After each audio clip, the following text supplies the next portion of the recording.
आज के लेक्चर में हम ये सीखने वाले हैं कि जो बैंक एग्ज़ाम और स्टाफ सिलेक्शन एग्ज़ाम में जो लोग करियर करना चाहते हैं, तो इसमें सबसे पहले बैंक एग्ज़ाम का फीचर्स क्या होते हैं, बैंक एग्ज़ाम देने का फ़ायदा क्या है और आज के युग में, आज के इराज में हमें बैंक एग्ज़ाम का एक करियर बनाने में इम्पोर्टेंस कितना है। सबसे पहले समझने की कोशिश करते हैं कि कोई भी इंसान जब एजुकेशन लेता है तो उसके पर्पस क्या होते हैं। उसके मेन दो पर्पस देखे गए हैं। That is number one, to develop self dependency. मतलब क्या है कि हमारे करियर में हमें खुद को सेल्फ डिपेंडेंट बनना है, to develop self dependency. And second thing है to learn the public manner.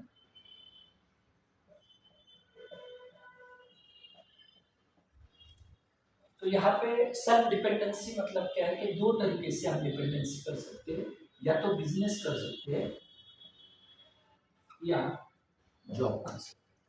अभी बिजनेस करने के लिए हमें सबसे पहले जरूरी होता है वो है कैपिटल। बट ज़्यादातर लोगों के पास या तो कैपिटल नहीं है, और अगर कैपिटल है फिर भी उनके पास स्किल्स और आइडिया नहीं होती कि बिजनेस कौन सा डेवलप करना चाहिए। उसके लिए कुछ ट्रेनिंग या सिस्टम पहले से की नहीं होती, जो कि आज के एजुकेशन में इफेक्टिवली अवेलेबल नहीं है। तो इसलिए ज़्यादातर यंग बच्चों के पास बिजनेस ये एक सेकेंडरी ऑप्शन माना गया है। इसके जगह जॉब ये ऐसा ऑप्शन है कि जिसमें हम सिक्योरिटी भी ले सकते हैं, और सबसे अच्छी बात कि बिना कोई कैपिटल के हम हमारा इनकम सोर्स जनरेट कर सकते हैं। पर जॉब करते वक्त हमें दो ऑप्शंस होते हैं, एक तो है प्राइवेट है और दूसरा है गवर्नमेंट जॉब। प्राइवेट है और गवर्नमेंट जॉब। अभी प्राइवेट सेक्टर में ये देखा गया है कि प्राइवेट सेक्टर के जॉब अच्छे भी होते हैं, और बहुत बार ये अच्छा स्किल प्रोवाइड करते हैं, सैलरी प्रोवाइड करते हैं, पर्क्स भी प्रोवाइड करते हैं। बट प्राइवेट जॉब का ये बहुत इंपॉर्टेंट है, मार्केट सिचुएशन पर बहुत ज़्यादा डिपेंड करता है। मान लीजिए मार्केट सिचुएशन कोलैप्स हो गई तो जॉब कट्स होते हैं। जैसे यूएस में रिसेंटली एप्पल, माइक्रोसॉफ्ट, अमेजोन, बहुत सारे कंपनीज ने जॉब कट किए थे क्योंकि मार्केट सिचुएशन खराब थी। तो ये ज़्यादातर जॉब जो रहते हैं प्राइवेट सेक्टर में, ये मार्केट सिचुएशन को कनेक्ट रहते हैं और इस हिसाब से चेंज होते हैं। बहुत बार ऐसे देखा गया कि आईटी सेक्टर में जॉब्स की बहुत बूम आती है, और कुछ साल बाद ये बूम जाने के बाद ये जॉब कट हो जाती है। तो ज़्यादातर ये प्राइवेट जॉब का सबसे दो बड़े प्रॉब्लम्स देखे गए, that is insecurity of the job, और सेकंड सबसे बड़ा फैक्टर देखा गया है इनसिक्योरिटी ऑफ द जॉब, और सेकंड थिंग है that is scale, and third thing है टारगेट बेस्ड वर्क।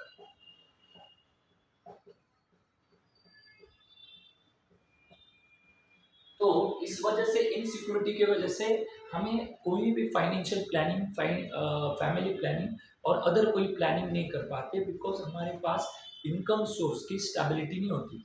सेकंड चीज है स्केल, मतलब जो सैलरी है कई बार बढ़ भी जाती है, और कई बार जॉब कट होने के कारण सैलरी क्लोज हो जाती है, या हमें दूसरे जॉब में जाने के बाद अनसेटिस्फाइड सैलरी मिलती है। तो ये एक दूसरा प्रॉब्लम है। और थर्ड है टारगेट बेस्ड वर्क, कि हर महीने में आपको एक टारगेट दिया जाता है, और टारगेट अचीव करने के लिए बहुत ज़्यादा वर्क प्रेशर सीनियर से होता है। इस वजह से आपको टाइम जो होता है, जॉब का टाइमिंग ये डिसाइड नहीं होता है। कई बार आपको टाइमिंग से भी बहुत ज़्यादा काम करना पड़ता है। इसके वजह से आपकी हेल्थ, आपकी मेंटल फिटनेस और आपको फैमिली स्ट्रक्चर खराब हो जाता है। तो इसलिए प्राइवेट जॉब को चूज करना ये इतना सेंसिबल थिंग नहीं होती। इसके जगह अगर हम गवर्नमेंट जॉब की तरफ देखें तो गवर्नमेंट जॉब एक बहुत अच्छा ऑप्शन इसलिए हमारे करियर में है।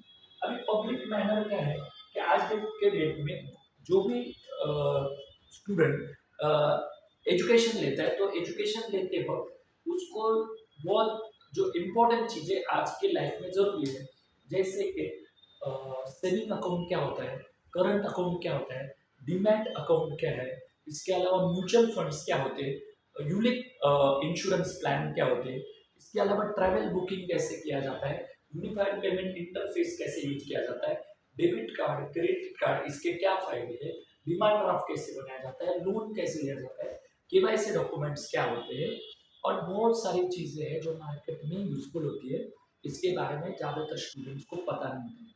स्पेशली टैक्स क्यों भरा जाता है, सिविल स्कोर क्या होता है, क्रेडिट स्कोर क्या होता है, पब्लिक रिलेशन मैनेजमेंट क्या है, तो ये चीज़ें हमें पता नहीं होती और ये कॉलेजेस में आजकल सिखाई जाती है, बट इसका प्रैक्टिकल इम्प्लीमेंटेशन नहीं हो पाता है। इसके वजह से आज के डेट में अगर देखा जाए तो एजुकेशन इतना सिग्निफाइड नहीं है जिसका हमें प्रैक्टिकल लाइफ में यूज होता है। जैसे प्राइवेट सेक्टर में भी जॉब करते हो, आपको पर्सनालिटी डेवलपमेंट, कम्युनिकेशन पावर और आपका प्रेजेंटेशन पावर होना बहुत जरूरी है। बट ये नहीं होने के कारण आपको प्राइवेट सेक्टर में अच्छे जॉब नहीं मिल पाते जो एमएनसी में, मल्टीनेशनल कंपनीज में होती है। इसके वजह से आपको जॉब सिक्योरिटी नहीं होती है। इसलिए हमारे पास सबसे अच्छा ऑप्शन आज के डेट में है गवर्नमेंट जॉब। अभी गवर्नमेंट जॉब में भी देखा जाए तो यूपीएससी एक ऐसी एग्जाम्स है, यूपीएससी में हमें बहुत अच्छे अपॉर्चुनिटी रहती है, बट यूपीएससी में सबसे बड़ा फैक्टर ये है कि इसकी वैकेंसी बहुत लिमिटेड होती है और इसका सिलेबस बहुत वास्ट होता है। तो हमारे पास और कौन से सेक्टर है जिसमें हम हमारा करियर ठीक से डेवलप कर पाते हैं, तो इसमें सबसे हाईलाइटेड फीचर चार तरह के सेक्टर्स हमारे पास अवेलेबल है। सबसे पहले है बैंकिंग सेक्टर, जो कि बहुत अपकमिंग सेक्टर है और इसमें बहुत सारे वैकेंसीज हर साल आते हैं और बैंकिंग में करियर बहुत प्रोस्पेक्टस है। इसके अलावा है स्टाफ सिलेक्शन कमीशन, ये भी एक अच्छा करियर माना गया है और इसमें सेंट्रल गवर्नमेंट के क्लास 2 से लेकर ग्रुप सी तक सब वैकेंसीज आते हैं। इसके अलावा है इंश्योरेंस, जिसमें एलआईसी है, उसके बाद एनआईसीएल है, एनआईएसीएल है, ओरिएंटल इंश्योरेंस है। ऐसे बहुत अच्छे अच्छे कंपनियां इसमें पार्टिसिपेट करती है और लास्ट में रेलवेज और अदर जॉब्स आते हैं। तो इस तरीके से बैंकिंग, स्टाफ सिलेक्शन, इंश्योरेंस और रेलवे ये बहुत अच्छे सेक्टर आज के डेट में ओपन हुए और सभी एग्जाम्स का तकरीबन स्टडी जो है वो सिमिलर है। इसमें मैथ्स है, रीजनिंग है और इंग्लिश है और जनरल अवेयरनेस है। ये चार सब्जेक्ट में हमें, अगर हम एक्सपर्टी लाएंगे, इसमें अगर हम डीप स्टडी करेंगे तो ये चारों एग्जाम में से बहुत सारे एग्जाम्स हम क्लियर कर सकते हैं। जैसे आईबीपीएस में हर साल 7 मेजर एग्जाम होते हैं, स्टाफ सिलेक्शन में 4 मेजर एग्जाम होते हैं, इंश्योरेंस में भी 4 होते हैं और रेलवे में 2 से 3 इंपॉर्टेंट एग्जाम होते हैं। इस तरीके से 7 और 4 11, 15 और 3 18, मतलब 20 के करीब आप एग्जाम 1 से 1.5 साल के बीच में दे सकते हो, जिसमें तकरीबन 1 लाख के करीब वैकेंसीज आती है। और अगर हम ठीक तरीके से पढ़ाई करें तो 1 से 1.5 साल में आप श्योर सिलेक्शन कर सकते हो, जिसमें एक सिक्योर और एक स्टेबल जॉब आपको मिल सकता है। तो सबसे पहले शुरुआत करेंगे बैंकिंग में। तो आज हम बैंकिंग एग्जाम का इम्पोर्टेंस क्या है और इसके फीचर क्या है, एग्जाम स्ट्रक्चर कैसे होता है, इसमें कौन से सब्जेक्ट्स आते हैं और हर साल इस वैकेंसी, प्रोबेबल वैकेंसी क्या होती है, ये इस लेक्चर में देखेंगे। So this lecture is known as orientation for bank. अभी सबसे पहले शुरुआत करते हैं कि बैंक एग्जाम का इम्पोर्टेंस क्या है। इसके पहले देखते हैं कि वर्ल्ड लेवल में आज के डेट में ऐसा हो गया है कि पूरे वर्ल्ड में जो भी प्रमुख इम्पोर्टेंट 5 देश है, इनके इकोनॉमी को अगर देखेंगे तो हमें समझ में आता है कि बैंक का इम्पोर्टेंस क्यों है। जैसे 5 देशों की तरफ हम देखते हैं, नंबर 1 है यूएस, मतलब United states of America. Second है यूके, मतलब इंग्लैंड है। इसके अलावा थर्ड देश है चाइना, फोर्थ देश है जापान और फिफ्थ देश है हमारा इंडिया। तो इन सबका जो इम्पोर्टेंट एस्पेक्ट है, यूएस, यूके, चाइना, जापान और इंडिया, इनके इकोनॉमिकल स्ट्रक्चर को समझ के हम एक प्रॉपर तरीके से समझ पाएंगे कि बैंकिंग एग्जाम्स आज के डेट में क्यों इम्पोर्टेंट है। यूएस, जिसकी इकोनॉमी तकरीबन $29 ट्रिलियन, इतनी बड़ी इकोनॉमी, $29 ट्रिलियन। तो $29 ट्रिलियन इसको समझना, अगर समझना है तो ये बात समझनी होगी कि 1 ट्रिलियन मतलब 1 ट्रिलियन का अर्थ होता है 1 लाख करोड़ डॉलर्स और $1 मतलब 80 रुपीज होते हैं, 80 से 85 रुपीज तक होते हैं। अगर इसको मल्टीप्लाई करेंगे तो 2400 से 2500 लाख करोड़ की इकोनॉमी यूएस की है, जो दुनिया में सबसे बड़ी इकोनॉमी मानी जाती है। बट इन्होंने 2000 साल में जब इनके ऊपर इस्लामिक स्टेट ने अल-कायदा इस्लामिक जो संगठनाएं थी इन्होंने अटैक किया था, तो इस अटैक के वजह से इसको रिबेल करने के लिए, इसको प्रोटेक्ट करने के लिए यूएस ने अफगानिस्तान, इराक, सीरिया और बहुत सारे देशों में वॉर लड़ी थी। तकरीबन 2000 से लेकर 2008 तक ये वॉर चली थी और इस 8 से 10 सालों के बीच में बहुत सारा डिफेंस बजट इनका यहाँ पे खर्च हुआ है। अभी यूएस का डिफेंस बजट इतना बड़ा है जो भारत के पूरे यूनियन बजट इतना होता है। पूरे दुनिया में इनकी आर्मी, नेवी, इंटेलिजेंस ये बहुत बड़ा फोर्स है और इसको मेंटेन करने के लिए यूएस को बहुत ज़्यादा पैसे खर्च करने पड़ते हैं। अभी यूएस को तकरीबन 5 साल बहुत पैसा खर्च करने के बाद यूएस का इकोनॉमी धीरे धीरे धीरे डिप्रेशन होने लगी। यहाँ की मार्केट डिमांड कम होती रही।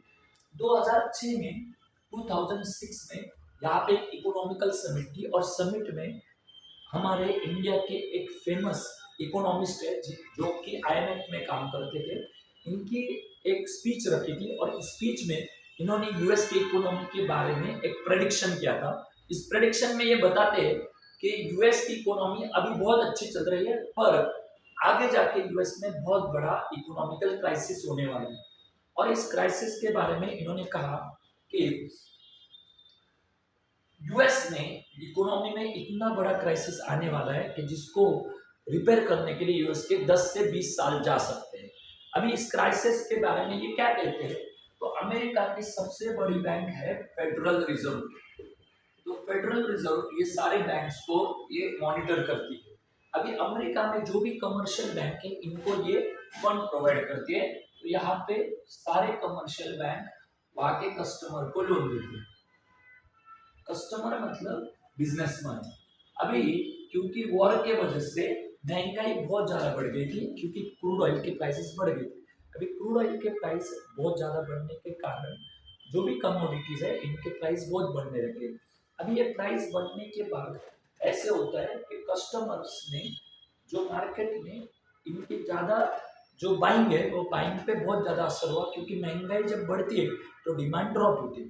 तो डिमांड जब ड्रॉप हो गई तो इसके बाद ऐसे हो गया कि मार्केट में धीरे धीरे धीरे मैन्युफैक्चरिंग पे इसका इफेक्ट हो गया और जो कस्टमर मतलब जो कंपनीज है जो मैन्युफैक्चरिंग है इनका सेल्स नहीं होने के कारण इन्होंने जो कमर्शियल बैंक से जो लोन दिया था तो वो लोन वापस करने में ये इतना सक्षम नहीं थे क्योंकि इनका इंटरेस्ट रेट पहले के ज़माने में ड्रॉप होते होते 1.5% पे गया।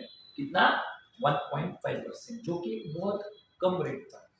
अभी ऐसे होता है कि इनको ज़्यादा रेट लेने के लिए कमर्शियल बैंक ने बीच में और एक कंपनी बनाई जिसका नाम है NBFC, मतलब नॉन बैंकिंग फाइनेंस कॉर्पोरेशन। अभी ये इनको 1.5 से 2% में लोन देते थे और NBFC कस्टमर्स को मतलब बिजनेसमैन को ये लोन देने में ज़्यादातर इनका लोन 4% तक जाता था।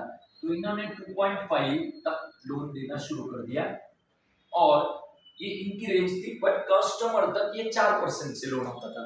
तो इंटरेस्ट रेट बहुत ज़्यादा बढ़ गया और इन्फ्लेशन भी बढ़ गया।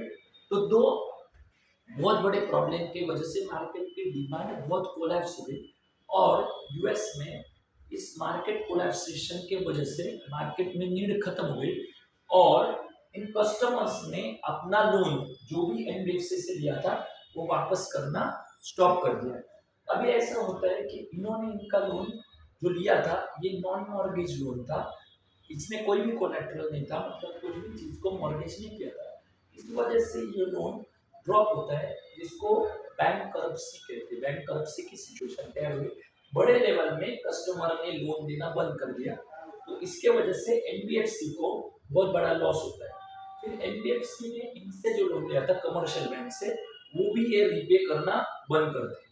तो इस वजह से ऐसा होता है कमर्शियल बैंक ने इनके जो एसेट्स मॉर्गेज लिए है मतलब इनके पास कोलैटरल रखे हैं तो ये जो मॉर्गेज एसेट है इसको मार्केट में बेचने के लिए बाहर निकाला। अब बहुत सारे रियल इस्टेट, जमीन है, गोल्ड है, ये जब बाहर मार्केट में सेल के लिए आते हैं तो बहुत ज़्यादा प्रॉपर्टी आने की वजह से प्रॉपर्टी रेट कोलैप्स हो गई, और प्रॉपर्टी कोलैप्स होने के कारण बहुत बड़ा रिसेशन देखा गया। इस जो रिसेशन 2008 और 2009 के बीच में आया था, और इसी रिसेशन को इकोनॉमिकल लैंग्वेज में सब प्राइम क्राइसिस कहते हैं। सब प्राइम क्राइसिस यूएस का बहुत बड़ा रिसेशन देखा है। अभी इस रिसेशन के कारण ऐसे हुआ है कि अमेरिका में बहुत बड़ी बैंक जैसे लेमन ब्रदर है, ऐसे बहुत सारे बैंक करप्ट हुए और यूएस की इकोनॉमी में बहुत बड़ा क्राइसिस आया।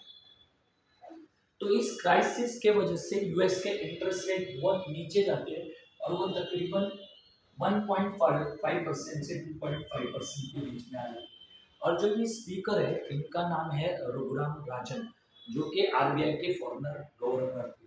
जब 2006 में इन्होंने स्पीच दी थी तब यूएस ने इनके ऊपर बोलने के लिए बैन किया था, और 2009 में जब यूएस को ये बात समझ में आई तो इनको वापस आईएमएफ में बुला के इनके जो एडवाइजरी कमेटी में इनको ज्वाइन किया था। तो ये बहुत अच्छी चीज हमको समझती है इकोनॉमी के बारे में। इसके बाद यूएस की जो इकोनॉमी है इसका इंटरेस्ट रेट बहुत ज्यादा ड्रॉप हो गया। अभी सेकंड कंट्री पे तरफ जाते हैं हम, यूके। यूके मतलब इंग्लैंड है। तो इनका ऐसा बहुत बड़ी, अब सब हम सबको पता है कि इन्होंने पूरे वर्ल्ड में अपना रूल चलाया था। तकरीबन 150 साल तक इनका इंडिया पे राज था। अभी इन्होंने बहुत सारे देशों पे राज किया था, और इनकी इकोनॉमी भी वैसे बहुत ज्यादा स्ट्रॉन्ग थी, पर इनका जो पॉपुलेशन है वो हार्डली 4 to 6 करोड़ के बीच में, 4 to 6 करोड़। इस वजह से इस कंट्री में डिमांड बहुत कम है। तो बहुत ज़्यादा बिजनेस होने के बावजूद, बिजनेस की क्वालिटी होने के बावजूद डिमांड इतनी बढ़ नहीं पाती। तो अभी ऐसे होता है कि यूके जो है इन्होंने एक ऐसा पूरा का पूरा जोन बनाया जिसको यूरोपियन यूनियन कहते हैं। यूरोपियन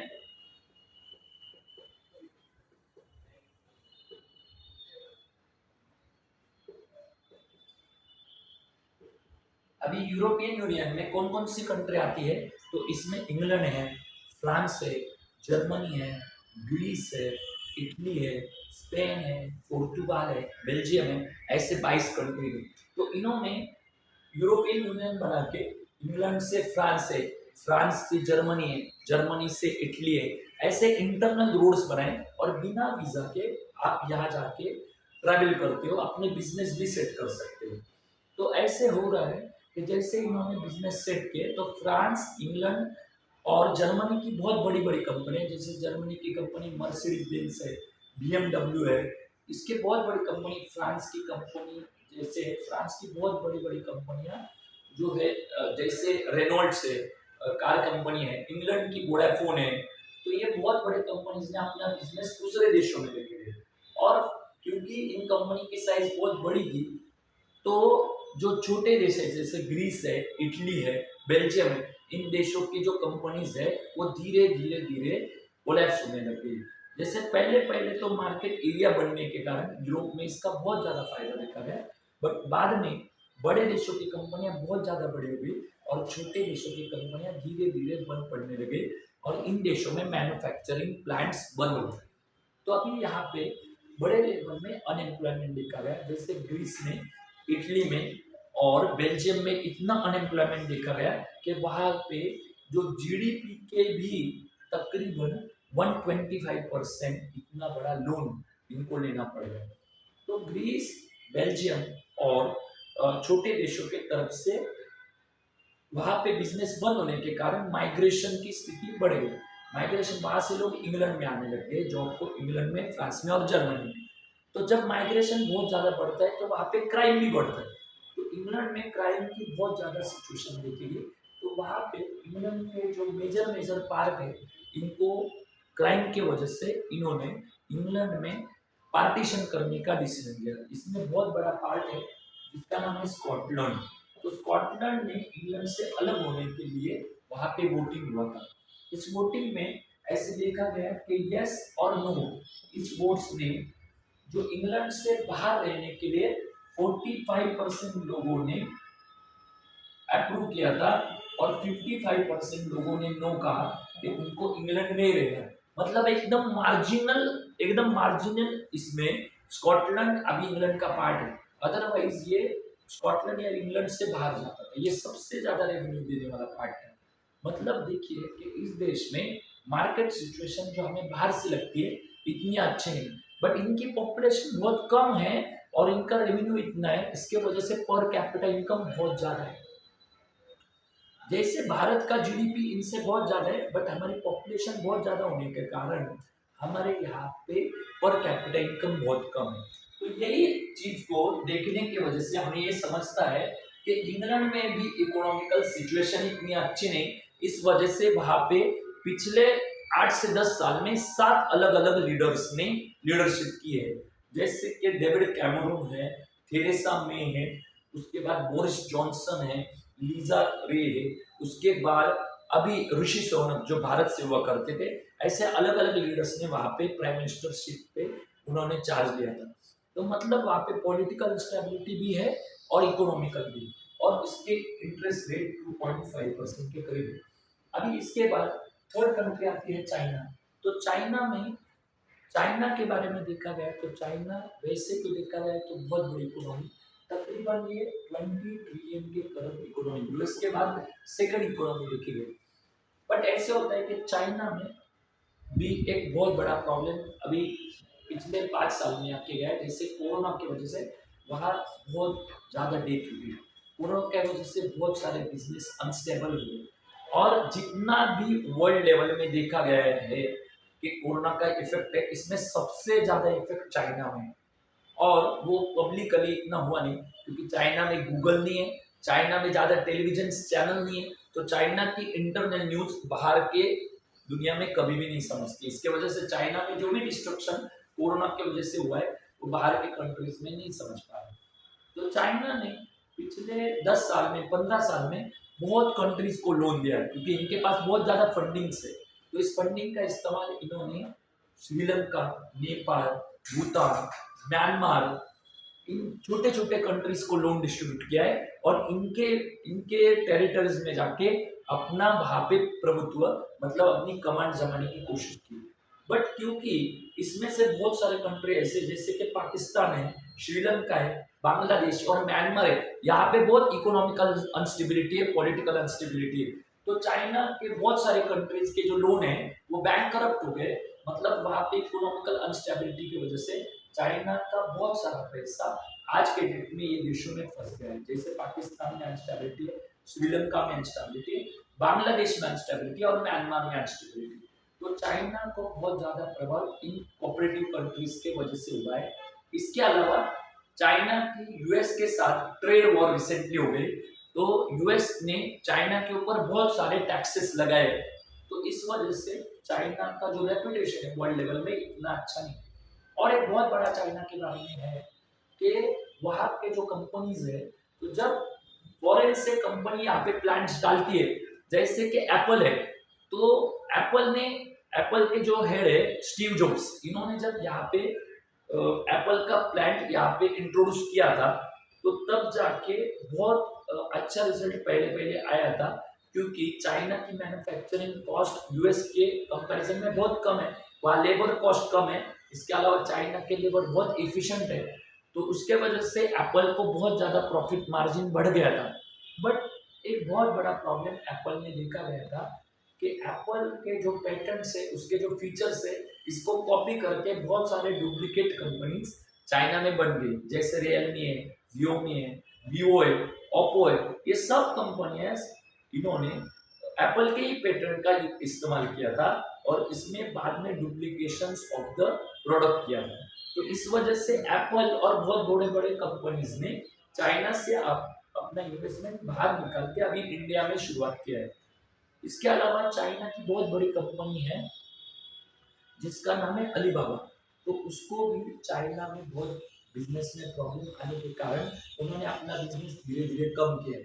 तो ऐसे ओवरऑल इफेक्ट को देखा गया तो चाइना का जो बिजनेस स्ट्रक्चर है ड्रॉप होके वहां पे इंटरेस्ट रेट 3.5% के करीब आया है। मतलब वर्ल्ड लेवल में देखते हैं तो ज्यादातर इंटरेस्ट रेट बहुत कम है।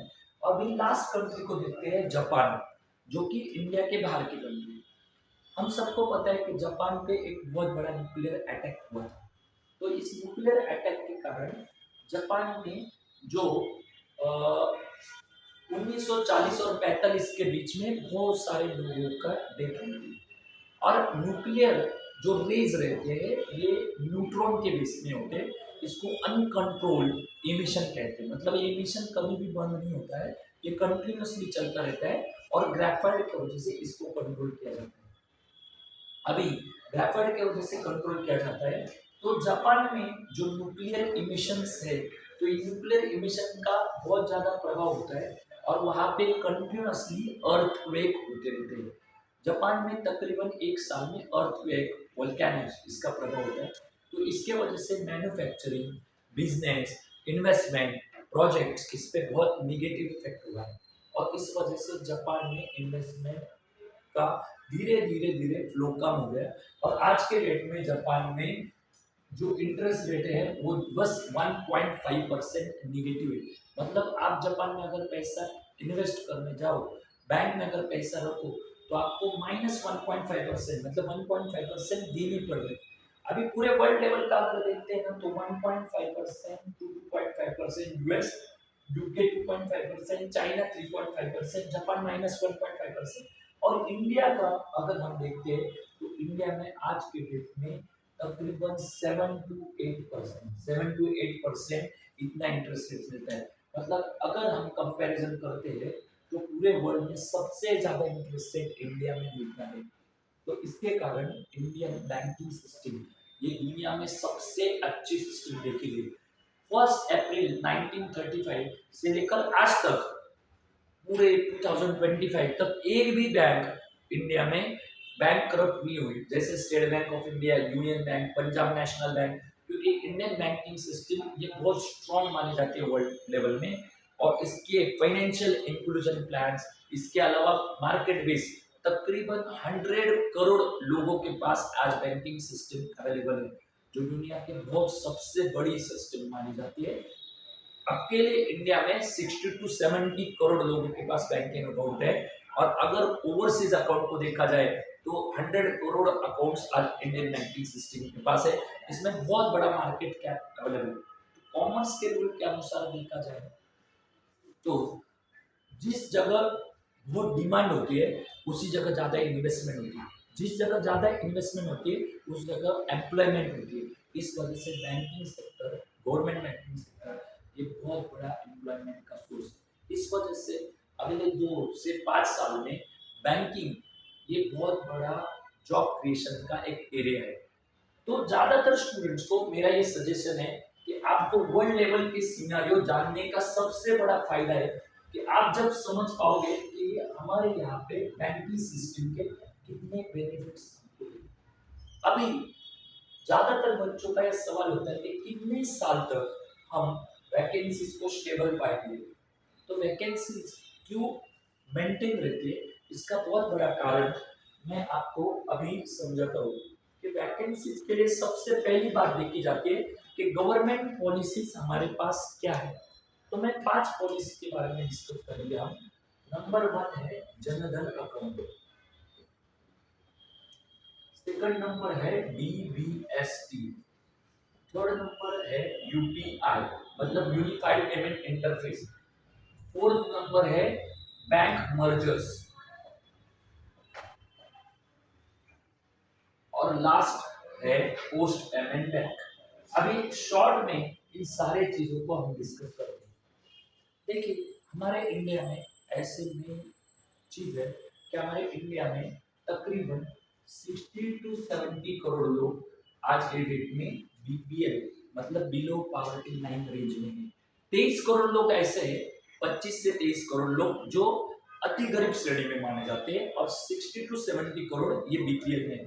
अभी इस बीपीएल की जो डेफिनेशन हमें दी गई है तो ये 47 रुपीज अर्बन एरिया में मानी गई और 32 रुपीज रूरल एरिया में मानी गई पर डे। अभी सोचिए अगर 60 से 70 करोड़ लोगों के पास अगर हमारे पास इनकम सोर्स इतना कम है तो ऐसे इनकम सोर्स में हमारे पास जो गरीब लोगों की संख्या के कारण इंडिया को हायर लेवल जीडीपी अचीव करना बहुत ज्यादा डिफिकल्ट है। इसलिए गवर्नमेंट का एक जो टास्क माना जाता है जिसे पॉवर्टी इरेडिकेशन कहते हैं। पॉवर्टी इरेडिकेशन का मतलब है गरीबी उन्मूलन, मतलब गरीब लोगों को मध्यम वर्ग में लाना और मध्यम वर्ग से रिच क्लास में लाना। इसके लिए गवर्नमेंट फाइनेंशियल इंक्लूजन को फॉरवर्ड करती है। अभी जैसे हमारे इधर बहुत बड़ी समस्या देखी गई है जिसको कहते हैं कि करप्शन। करप्शन के वजह से हमारे देश में बहुत ज्यादा समस्याएं पाई गई। मतलब करप्शन में ऐसा होता है कि जो भी सब्सिडी सेंट्रल से आती है तो सबसे पहले हमारे यहाँ एक प्राइम मिनिस्टर होते थे राजीव गांधी जी। तो राजीव गांधी जी ने करप्शन को ऐसे डिफाइन किया है कि कोई स्कीम सब्सिडी जब सेंट्रल से आती है तो बाद में ये स्टेट में जाती है, स्टेट से ये डिस्ट्रिक्ट में आती है, डिस्ट्रिक्ट से नीचे जो आती है लोकल बॉडीज में आती है। जैसे लोकल बॉडीज मतलब जो ग्रामीण एरिया में ग्राम पंचायत है, जिला परिषद है, और इसके अलावा शहर में महानगर पालिका होती है, ये एनएमसी होती है, ये सब सब्सिडी को डिस्ट्रीब्यूट करते हैं और लास्ट में बेनिफिशियरी के पास। अभी पहले जो हमारे पास 4 सब्सिडी होती थी तो इसमें सबसे पहली सब्सिडी है ऑयल एंड गैस। मतलब हम जो गैस लेते थे और पेट्रोल लेते, इसके ऊपर गवर्नमेंट तकरीबन 1.7 लाख करोड़ मतलब 2 लाख करोड़ के करीब ऑयल एंड गैस पे सब्सिडी देती थी। इसके अलावा सेकंड सब्सिडी हमारे यहाँ पे फर्टिलाइजर, मतलब फार्मर्स के लिए हमारे यहाँ पे सब्सिडी का डिस्ट्रीब्यूशन होता है। तो बहुत लार्ज स्केल डिस्ट्रीब्यूशन है फर्टिलाइजर, फार्मर को अलग अलग तरह के फर्टिलाइजर देते हैं। तीसरी सब्सिडी है that is educational, third subsidy है एजुकेशनल, और फोर्थ सब्सिडी देखी गई है दैट इज रेशनिंग। मतलब हमारे देश में तकरीबन 80 करोड़ लोगों को हमारे यहाँ पे ग्रेन्स का डिस्ट्रीब्यूशन होता है, फ्री ग्रेन डिस्ट्रीब्यूशन होता है जो इसेंशियल कमोडिटीज माने जाते हैं, जैसे गेहूं है, राइस है, ज्वारी है, ऑयल है, जैसे फूड ऑयल होता है, ये सब चीजें डिस्ट्रीब्यूट होती है। तो ऐसे 4 सब्सिडी है, ऑयल एंड गैस है, फर्टिलाइजर है, एजुकेशनल और रेशनिंग। इसका डिस्ट्रीब्यूशन पहले जो हुआ करता था तो ये सेंट्रल से आता था स्टेट में, स्टेट से आता डिस्ट्रिक्ट में, डिस्ट्रिक्ट से लोकल और लोकल से बेनिफिशियरी में। तो जब 100 रुपीज ऊपर से निकलते थे तो यहाँ पे 80, उसके बाद 60, बाद में 40 और लास्ट में 20 रुपीज आते थे। तो इसको ही हम करप्शन कहते हैं। तो इनके जो करप्शन का जो फीचर है, तो जब doctor Manmohan Singh ji prime minister होते थे तो इन्होंने इस करप्शन को खत्म करने के लिए एक सिस्टम को इंट्रोड्यूस करना चाहा जिसका नाम है DBST, मतलब direct benefit of subsidy transfer. मतलब इसका इनका कहना है कि सेंट्रल से जो पैसा आता है वो सीधा बेनिफिशियरी के अकाउंट में आना चाहिए। तो इसी को हम कहते हैं direct benefit of subsidy transfer. पर इसके लिए सबसे बड़ी समस्या थी कि हमारे देश में किसी भी तरीके का आइडेंटिटी कार्ड, जिसे नेशनल आइडेंटिटी कार्ड कहते हैं, वो अवेलेबल नहीं था, क्योंकि हमारे पे रेशनिंग कार्ड का यूज होता है और जो कि इतना ऑथेंटिक नहीं। तो जब मनमोहन सिंह जी प्राइम मिनिस्टर थे तो इन्होंने उस जमाने में इस कार्ड को इंट्रोड्यूस करने के बारे में सोचा और इन्फोसिस के फॉर्मर डायरेक्टर है जिनका नाम है नंदन नीलकेनी, तो इनको इस बॉडी पे कमेटी पे इन्होंने हेड किया और इन्होंने कार्ड को इंट्रोड्यूस किया जिसका नाम है UIM। ये टेक्नोलॉजी है जो हमारे फिंगरप्रिंट्स, हमारे आई प्रिंट्स और अदर बॉडी पार्ट के हिसाब से बढ़ेगी। इसका नाम है unique identification measures, unique identification measure, जिसको आज के डेट में हम कहते हैं आधार। क्या कहते हैं? आधार। अभी आधार कार्ड का यूज करके बैंक्स ने आधार लिंक अकाउंट बनाया, आधार लिंक अकाउंट, और इस आधार लिंक अकाउंट के वजह से ही जो सारे सब्सिडी है वो बैंक में जमा करने की स्कीम लॉन्च हुई, जिसको हम कहते हैं direct benefit of subsidy transfer. But हम सबको पता है क्योंकि हमारे यहाँ पे गरीबों की संख्या बहुत ज्यादा है, तो ऐसे गरीब लोगों के पास बैंक अकाउंट नहीं होते थे। मतलब जब 2014 में जब नरेंद्र मोदी जी की सरकार बनी तो नरेंद्र मोदी जी के गवर्नमेंट के वक्त तकरीबन 65 करोड़ लोगों के पास बैंक अकाउंट में था, 65 करोड़ लोगों के पास। तो नरेंद्र मोदी जी ने इस बारे में एक स्कीम को लॉन्च किया जिसका नाम है जनधन योजना। अब ये जनधन योजना मतलब क्या है? क्योंकि ये गरीब लोगों के पास बैंक का जो बेसिक डिपॉजिट होता है, बेसिक स्टार्टिंग अमाउंट होती है 1000 रुपीज, ये भी नहीं रहते थे। तो नरेंद्र मोदी जी ने जीरो बैलेंस अकाउंट, मतलब आपको कोई भी पैसा नहीं भरते हुए भी आपको बैंक की सारी फैसिलिटीज स्टार्ट करने के बारे में नई स्कीम लॉन्च की, और जिसका ही नाम है जनधन अकाउंट। जनधन अकाउंट के वजह से भारत में तकरीबन पिछले 10 साल में तकरीबन 50 से 60 करोड़ अकाउंट खोले गए, तकरीबन 50 करोड़ अकाउंट खोले गए, जो कि एक बहुत बड़ा वर्ल्ड रिकॉर्ड है। और इसके वजह से जब बहुत सारे अकाउंट खुलते हैं तो अकाउंट खोलने के लिए ब्रांचेस ज़्यादा खुलती है, और ब्रांचेस ज़्यादा खुलती है तो नेचुरली ब्रांचेस की वजह से एम्प्लॉयमेंट बढ़ता है। इसलिए देखा गया कि पिछले 10 साल में बैंक के वैकेंसीज हर साल बढ़ते जा रहे और ज़्यादा बढ़ने वाले, क्योंकि इस 50 करोड़ लोगों का अकाउंट खोलने के बाद भी अभी 20 से 30 करोड़ लोगों का अकाउंट खोलना बाकी है। इसके अलावा जो भी 100 करोड़ लोगों के पास अभी अकाउंट है इंडिया और ओवरसीज में, बाद में ये लोगों की डेथ के बाद या इनका ओल्ड एज होने के बाद जो नए लोग जन्म लेने वाले, इनको भी अकाउंट खोलना बाकी है। तो मतलब हर बार नए नए अकाउंट खुलते जाने वाले, और इकोनॉमिकल ग्रोथ के कारण ज्यादातर लोग अभी एक अकाउंट की जगह 2 या 3 अकाउंट रखते हैं। तो ऐसे तकरीबन पिछले 10 अगले 10 साल में अगर देखा जाए तो 100 से 200 करोड़ अकाउंट और ज्यादा खुलने वाले हैं। तो इन सारे सुविधाओं के लिए और ज्यादा ब्रांचेस की जरूरत है, और बैंकिंग सिस्टम और ज्यादा बढ़ने वाली है। तो जनधन स्कीम और डीबीएसटी, इन दोनों को जोड़ दिया जाए तो इन दोनों स्कीम की वजह से बैंकिंग की वैकेंसी बढ़ने वाली है, और अगले 5 साल में हम देखते हैं तो बैंकिंग में बहुत ज्यादा करीब है। अभी जनधन के बाद और डीबीएसटी के बाद आप सबको पता है कि 2016 में आरबीआई ने नोटबंदी, मतलब हमारे पास जो करेंसी थी, इस करेंसी को बैन किया और नई सिस्टम लॉन्च करने के बारे में स्टार्ट किया। मतलब कुछ नोट बंद किए और कुछ नए नोट्स को लॉन्च किया। इसके वजह से ब्लैक मनी को रोकने का एक बहुत बड़ा प्लान इनके पास था।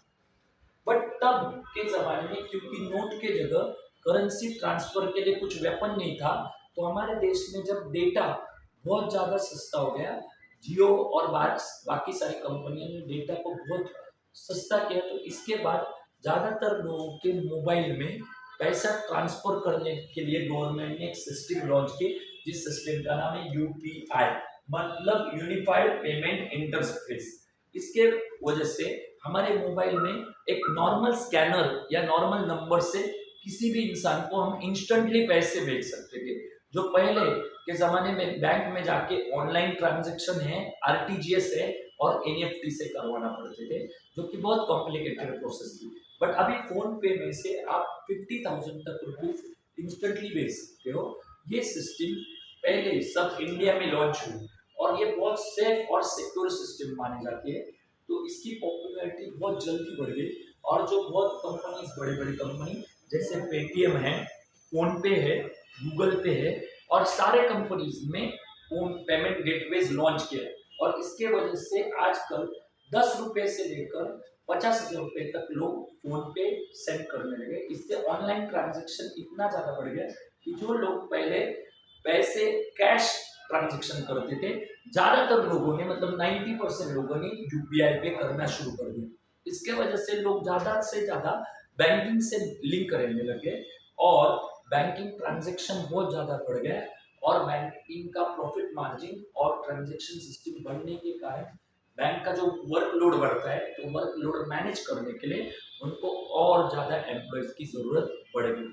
तो इसके वजह से हम देखते हैं कि ये जो यूपीआई फैक्टर है, इसके कारण बैंक में और ज्यादा वैकेंसी बढ़ने वाली है।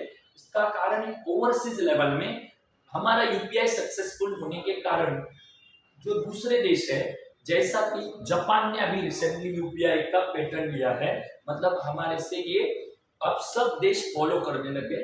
हमारे बाजू के जो छोटे छोटे देश है, वो डेबिट कार्ड सिस्टम जो इंडिया में बहुत पॉपुलर है, इंडिया के जो बैंक, फेवरेट बैंक जैसे स्टेट बैंक ऑफ इंडिया है, उसके अलावा कैनरा बैंक है, बैंक ऑफ बड़ौदा है, यूनियन बैंक, इनके ब्रांचेस अभी और भी देशों में आने लग गए, और इनके debit card, credit card, phone पे, ये सारे फीचर अभी पॉपुलर होने के कारण इंडियन बैंकिंग सिस्टम बाहर के देश में जल्दी बढ़ रही। तो ये जनधन, डीबीएसटी, यूपीआई, ये 3 फैक्टर्स बैंक की वैकेंसीज बढ़ाने के लिए बहुत ज्यादा बेनिफिशियल होते हैं। अभी 2 फैक्टर्स लास्ट हम डिस्कस करते हैं। इसमें से फर्स्ट फैक्टर है बैंक मर्जर्स। जैसे 1956 में भारत में एक बहुत बड़ी बैंक स्टार्ट हुई, जिसका तब का नाम था imperial bank of India. Imperial bank of India. अभी भारत में 2 वॉर्स हो गए। ये 2 वॉर्स, एक चाइना के साथ होता है और दूसरा वॉर है जो पाकिस्तान के साथ हो गया। तो इन 2 वॉर्स के बीच में भारत को बहुत ज्यादा फंडिंग का इशू हुआ था। मतलब भारत के पास फंडिंग की बहुत जरूरत उस टाइम में थी, और फंडिंग नहीं होने के कारण हमने ये देखा गया कि वॉर के समय भारत को तकलीफ झेलनी पड़ी। तब के प्राइम मिनिस्टर जो थे जवाहरलाल नेहरू, लाल बहादुर शास्त्री, इन्होंने देखा गया कि बैंकिंग सिस्टम का सपोर्ट नहीं मिलने के कारण और पैसे का सपोर्ट नहीं मिलने के कारण भारत को युद्ध में नुकसान हुआ। तो इसके बाद जब इंदिरा गांधी प्राइम मिनिस्टर बनी, तो इन्होंने 1969 में nationalisation of bank bill introduce किया। मतलब सारे बैंक का नेशनलाइजेशन करने का डिसाइड किया। अभी इसका जो नेशनलाइजेशन है वो 1979 में कंप्लीट होता है, और तब इंपेरियल बैंक ऑफ इंडिया का नया नाम बनता है स्टेट बैंक ऑफ इंडिया। अभी स्टेट बैंक ऑफ इंडिया में तब 14,000 वैकेंसी बन गए, 14,000 एम्प्लॉय को लिया। और अभी जो 1980 में जो 14,000 एम्प्लॉयज लगे थे, आज के डेट में 2017 से लेकर सब लोग रिटायर हुए। इसके अलावा एसबीआई की सर्विसेज सुधारने के लिए कुछ साल पहले उनकी सीईओ थी अरुंधति भट्टाचार्य जी।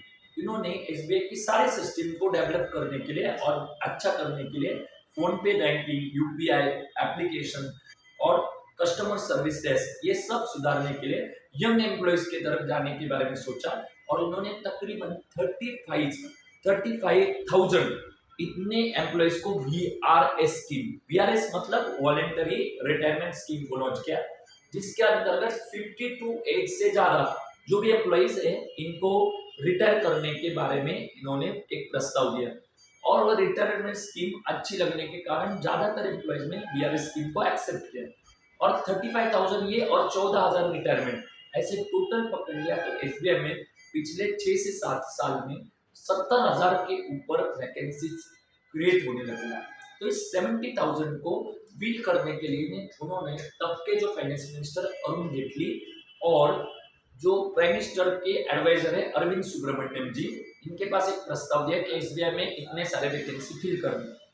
But state bank of India को गवर्नमेंट ने इसके तकरीबन 50% मतलब 35 to 40,000 वैकेंसीज को अलाउ किया, पर उसको स्टेज बाय स्टेज मतलब हर साल 6 से 8,000 वैकेंसी के लिए परमिशन दी, जो 2016 से 17 में दी थी। अभी 2016 से लेकर आज 10 साल होते कंसिस्टेंटली ये वैकेंसी शुरू है। बट पिछले साल ही एसबीआई ने 1400 ब्रांच ओपन करने के बारे में अनाउंस किया है। तो 1400 ब्रांच के लिए उनको अगर हम मानते हैं कि हर ब्रांच के हिसाब से 20 एम्प्लॉय भी लगते हैं, उसके जो एक्चुअल एम्प्लॉय और उसके बैकअप एम्प्लॉय को देखा जाए तो इनको तकरीबन और 30,000 मतलब ये 70,000 और 30,000 1 लाख वैकेंसी में से इन्होंने जो आज फिल किए वो 30,000। तो और इनको 70,000 एम्प्लॉय की जरूरत है, जो कि अगले 5 साल में ये 10 से 12,000 के बीच में वैकेंसीज निकालने वाले हर साल। तो इस वजह से हम देखते हैं तो एसबीआई का जो पहले 8 अलग अलग बैंक हुआ करती थी, इसमें एसबीआई की state bank of Patiala, state bank of Saurashtra, state bank of Hyderabad, ऐसे 8 अलग अलग बैंक हुआ करती थी, और भारतीय महिला बैंक। इन सब बैंक को मर्जर पॉलिसी की। और ये मर्जर पॉलिसी कब शुरू हुई थी? तो 2008 में तब के फाइनेंस मिनिस्टर थे पी चिदम्बरम जी। इन्होंने सोचा कि 27 गवर्नमेंट बैंक, ये पहले होती थी हमारे यहाँ पे 27 गवर्नमेंट बैंक, इन सारे बैंक का ब्रांडिंग और इसका ब्रांचेस एक्सपेंस है तो बहुत ज़्यादा था। तो ब्रांडिंग एक्सपेंस को मेंटेन करने के लिए बहुत ज़्यादा खर्चा आता था। तो गवर्नमेंट ने जो फाइनेंस मिनिस्ट्री ऑफ इंडिया में अरविंद सुब्रमण्यम जी ने एक प्रस्ताव लाया कि इन सारे बैंक को मर्ज करें। तो ये जब पी चिदम्बरम जी की आइडिया थी, ये 2016 में नरेंद्र मोदी जी के गवर्नमेंट ने इसको एग्जीक्यूट करना शुरू कर दिया। और 2016 से हम देखते हैं कि बैंक का मर्जर करके 27 बैंक से लेकर 11 बैंक तक अभी मर्जर हुआ है। तब ज्यादातर लोग कहते हैं कि मर्जर करने की वजह से वैकेंसीज कम हुई, और आज हम देखते हैं कि मर्जर करने की वजह से बैंक की कैपेसिटी बहुत बढ़ गई, बैंक की मार्केट कैप बढ़ गया, और वर्ल्ड लेवल में हम ऐसा देखते हैं कि बैंक की मार्केट कैप बढ़ने की वजह से ओवरसीज लेवल में इनका नाम बहुत ज्यादा बढ़ गया। अभी बांग्लादेश, म्यांमार, नेपाल, अफगानिस्तान और छोटे छोटे 131 यानी 131 देशों में इनकी ब्रांच ओपन करने की प्रोसेस शुरू है। तो इतने वास्ट लेवल में इंडियन बैंक की ओवरसीज जाने के कारण जो यहाँ के एक्सपीरियंस एम्प्लॉय है इनको बाहर भेजना पड़ेगा, और क्योंकि इतने सारे एम्प्लॉयज बाहर जाने वाले हैं तब यहाँ पे बहुत बड़े एम्प्लॉयज का वैक्यूम होने वाला है। तो अगले 3 से 5 साल में बैंकिंग में बहुत ज्यादा वैकेंसीज और बढ़ने वाले। तो इस वजह से ये चारों फैक्टर्स को हम देखते हैं कि जनधन है, डीबीएसके, यूपीआई और बैंक मर्जर, इसका बहुत ज्यादा पॉजिटिव प्रभाव हमारे करियर पे होता है। तो आप सभी को इसका बेनिफिट लेना बहुत ज्यादा जरूरी है। अभी आज के लेक्चर में लास्ट फैक्टर को हम समझते हैं, पोस्ट पेमेंट बैंक। भारत में पहले पोस्टल डिपार्टमेंट ऑफ इंडिया हुआ करता था, तो हम ज्यादातर लोग हमारे जो पैसे भेजना है जिसके लिए हम पहले पोस्ट से भेजते थे, अलग जगह पे पैसे भेजना है तो पोस्ट का इस्तेमाल करते थे, जिसको मनी ऑर्डर क्या करते थे। इसके अलावा हमें हमारे रिलेटिव्स को अगर लेटर लिखना है तो ये स्पीड पोस्ट भी होता था, नॉर्मल पोस्ट भी होता था, नॉर्मल पोस्ट कार्ड भी होता था। तो ऐसे सारे हम वेपर्स यूज करते थे। बट आज के डेट में ऐसे हुआ है कि इंस्टेंट मैसेजिंग जो कि हमारे सोशल मीडिया में जैसे व्हाट्सएप है, फेसबुक है, इंस्टाग्राम है और भी सारे इंस्ट्रूमेंट के वजह से इंस्टेंट मैसेजिंग के कारण और ऑनलाइन ईमेल्स के कारण ज्यादातर लोग अभी पोस्टल सर्विसेज का इस्तेमाल नहीं करते। तो इस वजह से ऐसे हो गया कि हमारा पोस्टल डिपार्टमेंट धीरे धीरे इसका अटैच कम हो गया और इसके बंद पड़ने के आसार शुरू हुए। तो 2016 में तब के जो एडवाइजर है प्राइम मिनिस्टर अरविंद सुब्रमण्यम जी, इन्होंने प्राइम मिनिस्टर को और अरुण जेटली जी को एक प्रस्ताव रखा जिसमें हमारे पोस्टल डिपार्टमेंट को एक बैंक में कन्वर्ट करने का प्रस्ताव रखा, ताकि इनके जो 3.5 लाख एम्प्लॉय इनका जॉब नहीं जाए और जो पोस्ट का जो एक्सपांशन है, जिनके जो ब्रांचेस है ये ब्रांचेस सारे गांव तक फैले। जैसे स्टेट बैंक ऑफ इंडिया से भी 14 गुना ज्यादा इनके ब्रांचेस है, तो हर गांव में पोस्ट ऑफिस देखा गया। तो इसके वजह से हम ज्यादातर सर्विसेज इजीली लोगों तक पहुंचा पाएंगे। रिमोट एरिया जैसे आदिवासी एरिया हो गया, छोटे छोटे गांव हो गए, कस्बे हो गए, इन सब जगह हम सर्विसेज पहुंचा सकते हैं। तो इस आइडिया को देखते हुए प्राइम मिनिस्टर जी ने पोस्ट पेमेंट बैंक को अनाउंस किया 2016-17 में, और इसके वजह से ऐसे होता है कि ज्यादातर गांव में पोस्ट पेमेंट बैंक ओपन हो गई, जिस वजह से पोस्ट के जो फेमस स्कीम है यहाँ पे मिलने लगी। अभी ज्यादातर लोग कहते हैं कि सिर्फ बैंक में पैसा भरना है और निकालना है, ऐसी जो सुविधा है इससे बैंक कभी एक्सपांड नहीं होगी। पर हमारे यहाँ पे एक बहुत बड़ा चेंज हमारे कस्टमर में देखा गया कि पहले हम शॉप्स में जाके, मार्केट में जाके चीजें खरीदते थे, वो ज्यादातर अभी ऑनलाइन चीजें खरीदने लगे। यंग बच्चों को ज्यादातर चीजें ऑनलाइन खरीदने में फायदा होने लगे। तो इस वजह से जो ऑनलाइन जो बाइंग सिस्टम है ये सिटीज में बहुत पॉपुलर हो गई। तो सिटीज में कुरियर बहुत अवेलेबल है, पेमेंट गेटवे अवेलेबल है, इंटरनेट अवेलेबल है, तो यहाँ पे इजीली ऑनलाइन चीजें पहुंचाई जा सकती है। बट रूरल एरिया में जहाँ पे रोड्स भी नहीं जाते, तो वहां तक कोई चीज को अगर भेजना है, जैसे बड़े बड़े कंपनी अमेजोन है, फ्लिपकार्ट है, स्नैपडील है, जोमेटो है, इनके जो भी चीजें भेजनी है, तो इन चीजें भेजने के लिए कोई भी तरीके का पेमेंट गेटवे भी नहीं था और कुरियर सर्विसेज भी नहीं।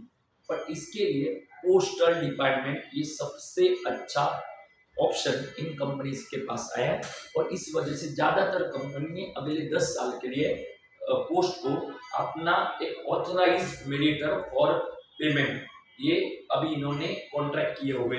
तो इस वजह से बहुत लार्ज स्केल में पोस्टल डिपार्टमेंट को, पोस्ट पेमेंट बैंक को अभी कॉन्ट्रैक्ट्स मिले और काम भी ज्यादा मिलने वाला है।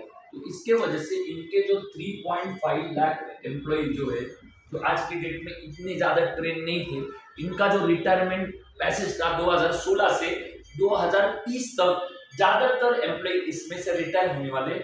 और पोस्ट पेमेंट बैंक का एक्सपांशन अगर बढ़ाना है तो इस हिसाब से इनको अगले 5 साल में कम से कम 2 लाख एम्प्लॉय की जरूरत पड़ने वाली है। तो इन सभी फैक्टर्स को देखते हुए हम देखते हैं कि बैंक एक बहुत बड़ा ऑप्शन और बहुत अच्छा करियर आपके पास है। तो आज के लेक्चर में मैंने समझाने की कोशिश की कि इंटरेस्ट रेट को देखते हुए इंडिया में सबसे ज्यादा इन्वेस्टमेंट हम होने के कारण यहाँ पे एम्प्लॉयमेंट कितनी ज्यादा होती है, इसके अलावा अलग अलग फैक्टर्स मैंने जो एक्सप्लेन किए, इसके वजह से बैंक ये बहुत अच्छा करेगा। तो इसी लेक्चर के अगले पार्ट में मैं आपको कौन कौन सी बैंक एग्जाम्स आती है, इनका पैटर्न ऑफ सिलेबस क्या होता है, इसके अलावा स्ट्रेटजी ऑफ स्टडी कैसे की जाती है, और इनका जो प्रोबेबल वैकेंसीज हर साल कितनी आती है, ये सब अगले लेक्चर में समझाऊंगा। इसका नाम रहेगा ओरिएंटेशन बैंक लेक्चर नंबर 2। आज के लेक्चर का जो भी चीजें आपने सीखी है उसके बारे में आपके जो व्यूज है वो जरूर आप क्लास तक अपने उज्जवल करियर एकेडमी तक जरूर पूछें। Thank you.